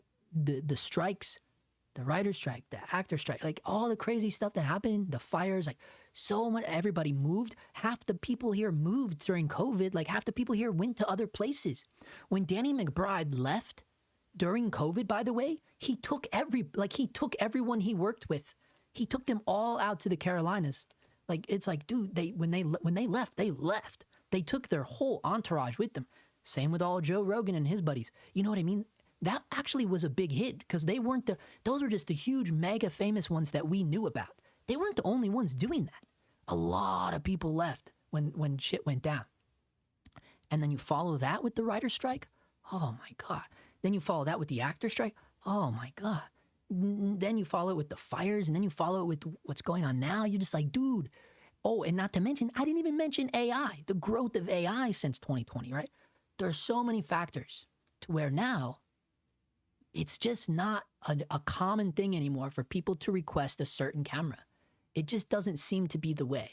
But what I will say is, if you do see one requested, I would put money on it that it'll be a Sony that is being requested, right? Because I just see the trades. I see the trades, right? But also it's yeah. Again, I lost my train of thought right there. That's why you can't, guys. If you're in college, get off the booze, man. It will ruin your train of thought, dude. Let's see. And I'm 11 years sober, and I still lose my train of thought. Now let that sink in. But I was a heavy drinker. Let's see. Yeah, see, he said marketing joke. Yeah, 100% it's a marketing joke, dude. 100% marketing joke. Oh, if anyone has a Ronin 4D, you can get the ProRes RAW license for $1 on DJI's website. You'll need the $800 SSD, of course. I got it. Now, RAW to Cinema DNG workflow for Resolve. He's a 4D guy. He's still on it. They need all that rigging to make up for the lack of physics. Yo, thoughts on vertical format 9:16? I went to a workshop and they are shooting vertical content with an FX6 rotating outside with an out bracket. Dude, Robert 18. That's so funny you mentioned that. The commercial I was just telling you about, the one where they didn't even want a lot of lights, they're shooting it vertical on the FX6. I actually just picked up the bracket for it. Yeah, dude. Same thing. Yeah, it's taking over. Right. Also, not just commercials, right? And we're not doing any horizontal. None. Because we had a meeting and I was like, no horizontal whatsoever. Like, we don't even want to leave some options for reframing. And they're like, no, the deliverables of the raw footage has to be vertical. They don't even want horizontal as so you can't do anything. They want all the deliverables as vertical. It's insane, dude. Yeah. And not just commercials here, but there's a big uptick. It's been going on for probably like a year and a half. There are these Asian like vertical soaps, like soap operas. And they're huge. They're huge. And so many, there's crews on multiple days shooting different episodes, different stories, different seasons. Like, it's been going on for a while, and apparently they pay pretty decent to not just the crew but the actors as well. But yeah, it's all vertical and it's all for social media. Yeah, it's wild, man. It's wild. Am I a fan of it? No. I wanted to buy one of those hats that looks like a mega hat, but what it actually says on it, it says make video horizontal again. I thought that was a cool little, you probably saw it on Facebook. It's some like Temu trash or something. It's funny because people thought it was a joke when they shot the first one on a prosumer camera. Right. That I think was out of necessity. You're talking about 28 years later? Yeah, I think they did I'm sorry, 28 days later. Yeah, when they did 28 days later, that was definitely a choice. Because I did some research on this movie actually. I mentioned it in a video I did recently, my filter video, my most recent filter video. I talked a little bit about 20 days later, showed a little bit of it. But it was a choice. They did choose to shoot it on the prosumer camera for sure. It wasn't like they were forced to or anything like that. But again, I mean, you're talking about something that made sense and wasn't. I firmly believe the iPhone thing is a gimmick. You'll never convince me otherwise. I just believe it was. Like, you know, if there's some, I'm sure the DP out there would defend it and say like, no, it had to be iPhone quality or something. Then I would argue like, dude, you're not getting true iPhone quality with those lenses attached. There's no way. Like, you think you're gonna get iPhone quality image out of that lens? No, dude. And any cinematographer knows that. You know what I mean? Like, he'd be like, yeah, you got me. You know, it's like, dude, do like Tangerine did and shoot it with a real iPhone. But we checked off of that now. But you saw how different it looked. There's like zero depth of field, you know? Question, why do clients request a specific cam for budget or quality? I never know clients can go in that detailed. Interesting. Yeah, Amadre, it happens all the time, bro. A lot of times it's because of hype. A lot of times they don't understand. I would bet that a lot of times the client wouldn't even know or don't know enough to give you an educated answer on why they want a specific camera. I can guarantee it. I can guarantee it.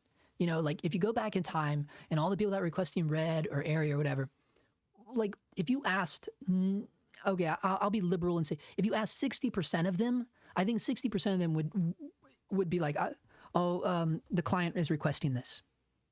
Because to be honest with you guys, that's the answer I was given way back in 2020 when they were like, yeah, you know, you got the new red. They were all stoked. Oh, you got the new red. This is for a series of commercials I did. They're all on YouTube. They were for a company called, what was it? What was the company? Oh my God, I'm blanking now, dude. It was a series. I did a series of commercials for this company. They're all on YouTube, guys. They're all on YouTube, and I can't remember the name of them. Anyways, they were all stoked that I had the red and everything, you know. And when I told them it was a Komodo, and then when I asked, like, you know, because the director was very like cool dude, very personable dude. He loved that I had like, because I used the Komodo with the Zeiss contacts. We're going way back now. I had the Zeiss contacts lenses, but he was like stoked because I was worried. So I'm like, oh, these are weird old lenses, but he was like so stoked that I had those cool old lenses. So he's kind of like a cool director guy, you know? So I just asked him, I go, oh, so like you said they wanted the red. Do you know why they wanted the red? Did they say specifically? And he's just like, no, they just want it. You know, it's like they don't know. They don't know. They just want it. I wish I could remember what those were called, what those commercials were. Honestly, they don't look that bad. I mean, to be honest with you guys, again, I hate to toot my own horn, but like the commercial, here it is right here, Telecoach. That's the name of the company, Telecoach. So I shot a series of commercials, five commercials for these guys. And these guys specifically requested the red, and you'll see it's very flat. You know, it's not like super sexy commercial. It's very basic, but this is the look they wanted. They wanted this type of look, this like this kind of like weird, almost like video. I mean, I call it like videotape look. Like they liked the way it looked. Obviously, very low budge, but yeah. It's just funny to remember that and be like, yeah, they couldn't even give me a solid answer of why they wanted it. Why they, you know, they don't know why. Someone somewhere told them like, oh, it's got to be red. I even think about my acting days. Like in my acting days, you would be like, you would just know, like you would know those names, Red or Airy, like as working actors. And I've said this before, you know, actors always ask, like, what was it shot on? As if they know, right? Like, but it's true. Like, before I knew about cameras and all that stuff, I would always, if you heard something was like, like when the director, like that was a big thing in the casting room too. Like if you got the job and you got the call, you know, they would tell you like, yeah, we're shooting on this with a red, or, oh yeah, we're shooting on Airy. You know, they would tell the actors, they tell us, the actors that, and you're just like, you would get excited. You know, it's like this, it's just this weird thing. It's like, you don't even know why. Like back then, like I didn't know the difference between red or airy. I didn't know what he's telling me, you know, but like you get excited because they're excited, you know, and then that trickles down. Like everybody just gets excited, you know, and then you're like, you're partying, and then you're like, wait, what are we so excited about again? And everyone's just standing around looking at each other like, whoa, and then you're like, it's shot on red. Oh yeah, you know, and like you never figure out why it's so cool, you know. I think that's a real thing, like, you know, outside of the camera department, obviously, but I do. But now, if you're a director, I do think directors are most directors are savvy on these things, and I do think certain directors do request certain things for a certain reason. And maybe on this 28 years later, I can imagine that was the idea, right? Like it has to be authentic to the time, because that's the whole point of, you know, it's what they do, right? And I think that's why they would, you know, originally decided to do that. But in my opinion, once it gets to this level, you know, what this looks like to me is a compromise between the DP and the director, right? Because, you know, the director wants to shoot on the phone, and he probably only wanted to shoot on the phone the way they did Tangerine. And the DP was probably like, ooh, we're not fucking doing that, right? And so that's what it looks like to me. It's either that or it's a huge marketing campaign for Apple. Either one, right? Either one. Either way you look at it, it loses a little bit of integrity, right? In terms of the art form, right? You know, and then you look at this image, yeah. But let's not forget about post-production, right? You know what I mean? Let's not forget about post-production. So they are dumbing it down. You know, you already know that. Let's see. It's funny because people, Justin, let's rig up some early 2000s flip phones like that iPhone and make a movie not good enough for Sundance. Lorax is in the house. Yeah, dude. Anything, Lorax. If you write a movie, bro, like if you really write a movie, we will go. We will go. I should put my little chat over here, huh? All right. We'll put it over here. All right, we can go for a little bit more here. We'll just answer a few more questions here. Film festivals accept movies made from smartphones? Yeah, Omandru. Dude, film festivals don't care. First of all, I've never heard of any festival, you know, trying to dictate what it should be shot on. Festivals do not care. All that matters is when you get accepted to that festival, you're going to have to probably pay to get a DCP made or whatever. That's up to you.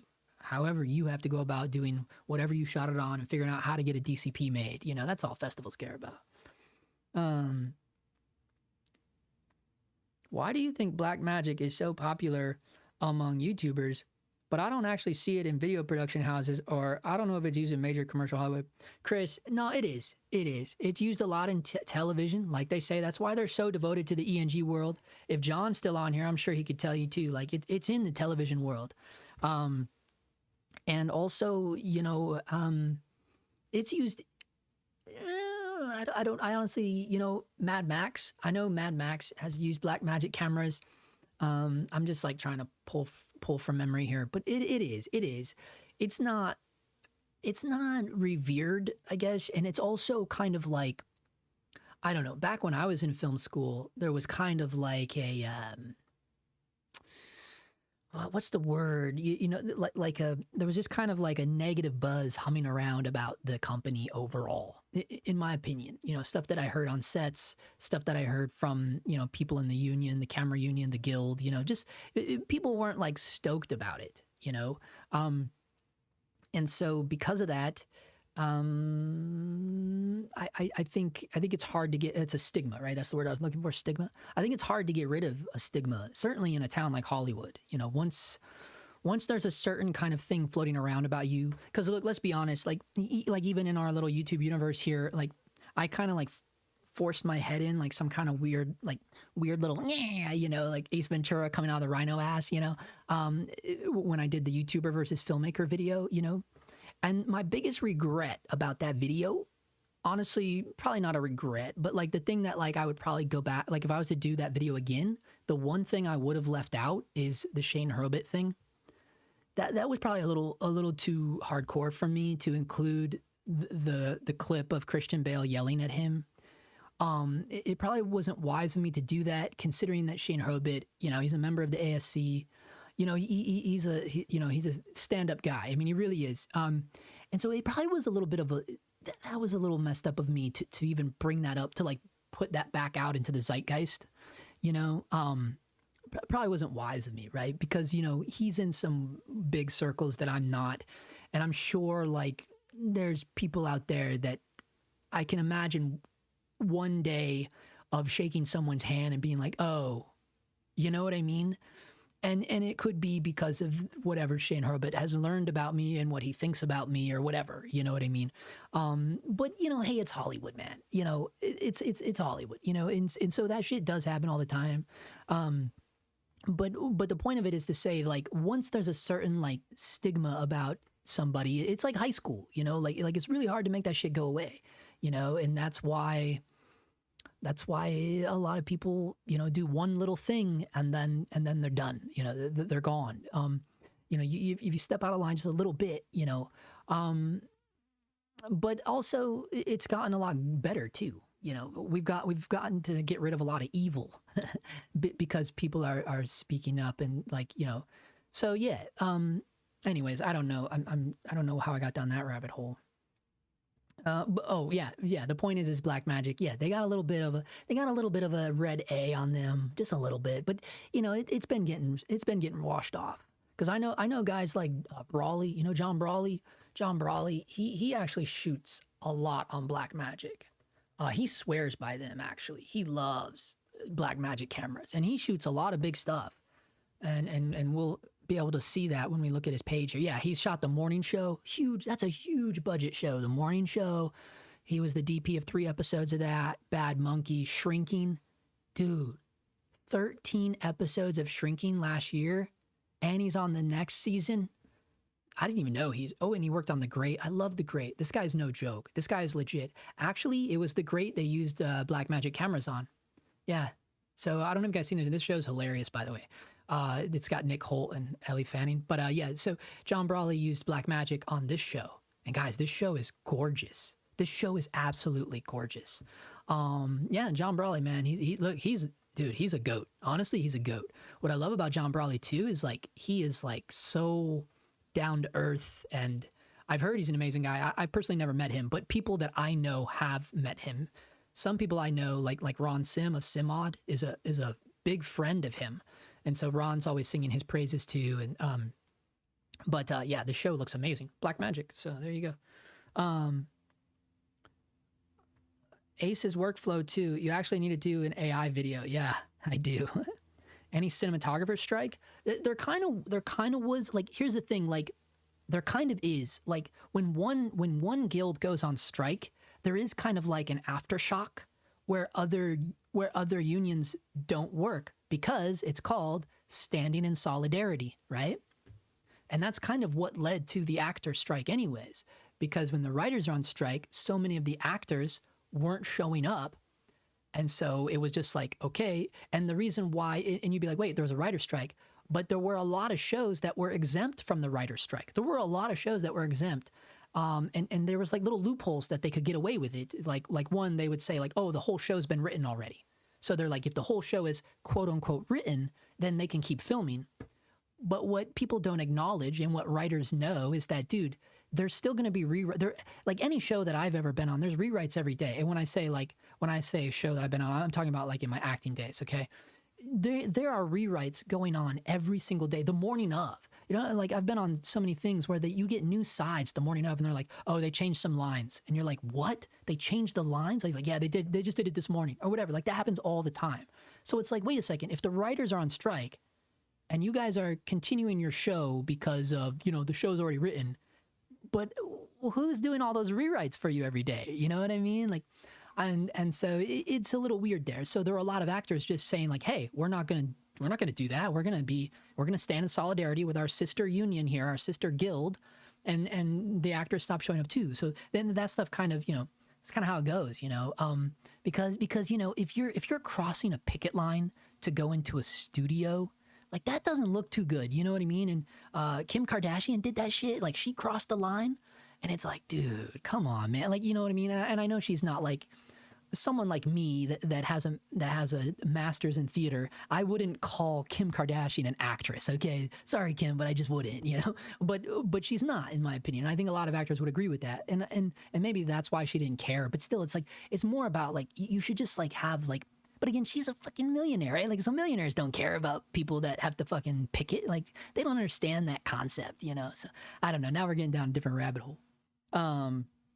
Blackmagic versus the Sony FX3. Which one would you pick? Well, do I have my FX6? Like, is it like a real situation where I have my Sony FX6? Because then it would be a no-brainer. Oh, give me that B cam. Give me that FX3.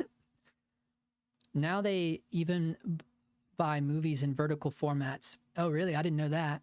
Maybe soon cinemas will play vertical movies. God, dude, you take that back, bro. You take that back. Shot a local gig tonight for a brand, all vertical. There you go. Congrats, David McIntyre. Have a good night, everyone. If I don't go to sleep now, I cannot even present my face out in public tomorrow. To the young guys, keep up the work, and the old guys, keep the memories alive. Dude, John 2001 is a legend, dude. Oh man, the event I went to, they was one of those Asian soap opera companies. Yeah, see, told you. Yeah, they're huge right now in LA, dude. They're huge. Oh man, I dig that waist level monopod on that old camera you had. Where was it again? Let's look at it again. If there's anyone new in here, right there it is. John used to have this camera, dude. He's legendary. Notice the stop sign pole. Look what he said. It hurt like you would not believe, but it still did the job when I was young back then and put up with a lot. They shoot feature-length movies and split them into like 60 to 80 episodes. Is that what they do? Is that what they do?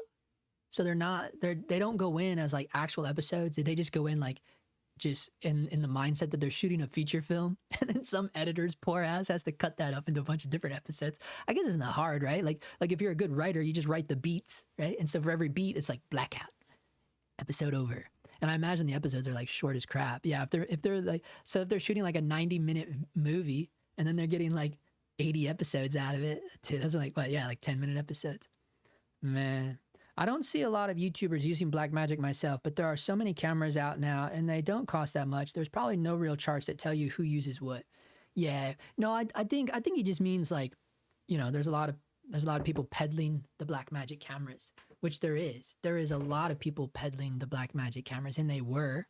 That's why I thought, like when the campaign first started, I thought it was going to be something so unique and cool. The fact that they had Patrick O'Sullivan do it. That's why I did the video about it. And people were like, "Oh, why are you on Patrick's nuts and all this stuff?" And I was like, "Dude, I'm not." Like I just think like for once it was refreshing. It was refreshing to see a company, you know, go out on like a campaign with a real cinematographer versus what they normally do is like just send it to all these YouTubers, right? I mean, and I know Patrick O'Sullivan has a podcast. He technically has a YouTube channel, but it's just like, that's not really what he does. You know, his podcast is his main bread and butter, and his Patreon is his real bread and butter. You know what I mean? And like the YouTube is just secondary to all of that. He's not really a YouTuber. I know he makes videos and he has a YouTube channel and he's got like high numbers or whatever, but like in my eyes, he's a real cinematographer before he's a YouTuber, right? And I know people hate it when I split those things up, but that's the reality of it. Patrick O'Sullivan is on a whole nother level than Cam Mackey ever dreams of being on. That's the reality of it, whether you want to admit it or not, and whether Cam Mackey wants to admit it or not. It's the reality of the situation, Cam. Okay, you know what I mean? Like the guy cannot handle the truth when he hears the truth, right?